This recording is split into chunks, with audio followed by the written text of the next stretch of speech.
The story you are about to see is true. The names have been changed to protect the innocent. Hi, my name is Steve, and this is the Life and Sad Ending channel. Today we're going to talk about the life and sad ending of Jack Webb. John Randolph Webb was born on April 2, 1920 in Santa Monica, California. Jack went to a Catholic elementary school and was an altar boy. He attended Belmont High School in Los Angeles and was elected student body president. After graduation, he attended St. John's University, Minnesota, where he studied art. During World War II, Webb enlisted in the United States Army Air Corps, but later received a hardship discharge because he was the primary financial support for both his mother and grandmother. Following his military service, he moved to San Francisco, where he worked in radio doing a comedy program. Webb also starred in Pat Novak for Hire, a radio show originating from KFRC about a man who worked as an unlicensed private detective with a hard-boiled persona.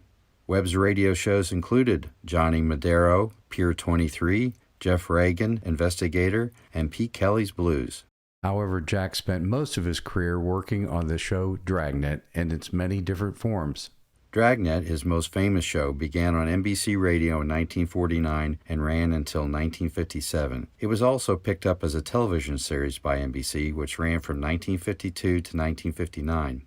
Webb played Sergeant Joe Friday, and Barton Yarborough co-starred as Sergeant Ben Romero. After Yarborough's untimely death after just 2 episodes, Ben Alexander joined the cast. Besides Dragnet, Jack Webb's film career included parts in Sunset Boulevard and Dark City in 1950, Pete Kelly's Blues in 1955, and The D.I. in 1957. Webb was active in writing, producing, and directing. In 1967, Webb revived Dragnet for another run on NBC, which lasted until 1970, this time co-starring with Harry Morgan as Bill Gannon. It was Friday, October 6th. It was cool in Los Angeles. We were working the night watch out of Juvenile Division. The boss is Captain Morris. My partner's Bill Gannon. My name's Friday. The new Dragnet attempted to address the contemporary youth drug culture, such as in the LSD Story episode, sometimes resulting in unintended hilarity. In 1968, Webb and his production partner launched Adam 12, 1 out of 12, 1 out of 12, 415, man with a gun. a spin-off of Dragnet. The show starred Martin Milner and Kent McCord as a pair of LAPD patrolmen, running until 1975. Jack was married 4 times, first to singer and actress Julie London. They married in 1947 and had 2 daughters, Stacy and Lisa. They divorced in 1954. He then married Dorothy Town for 2 years beginning in 1955, followed by former Miss USA Jackie Lowry for 6 years beginning in 1958, and finally to Opal Wright for the last 2 years of his life. In 1970, Webb decided to bring an end to Dragnet and quit acting to focus on writing and producing other programs. In the 1971-72 season, Webb launched Emergency, a spin-off of Adam 12, which focused on the fictional Station 51 rescue squad of the LA County Fire Department. Webb cast his ex-wife Julie London, as well as her second husband Bobby Troop, as head nurse Dixie McCall and Dr. Joe Early.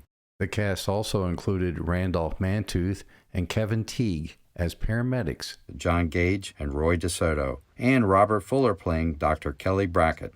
Emergency was part of NBC's Saturday night lineup for 6 seasons, and it was a popular show, sometimes winning its time slot against CBS's popular Saturday night comedies like All in the Family. The series came to an end in 1977. Emergency was Webb's last big success. Of the remaining series his company produced, the only 2 that lasted longer than 1 season were Heck Ramsey, that starred Richard Boone, and Project UFO, an anthology based on the investigations into UFOs and compiled by Project Blue Book that also ran for 2 seasons beginning in 1978. Webb was approached to play the role of Dean Wormer of Faber College in National Lampoon's Animal House, but turned it down, saying the movie didn't make any damn sense. Webb decided to bring Dragnet back to television for a 3rd series in 1983. 5 scripts had been produced, and Kent McCord, one of the stars of Adam 12, was to play Joe Friday's new partner. Sadly, Webb died of an apparent heart attack in the early morning hours of December 23, 1982. He was only 62 years old. He is interred at Forest Lawn Hollywood Hills Cemetery in Los Angeles, California, and was given a funeral with full Los Angeles police honors. and Webb was buried with a replica LAPD badge bearing the rank of sergeant and the number 714. Hey, thanks once again for watching one of my videos. I do appreciate it. Remember to give a thumbs up and consider subscribing, and I'll see you again next time, unless I come to my own sad ending.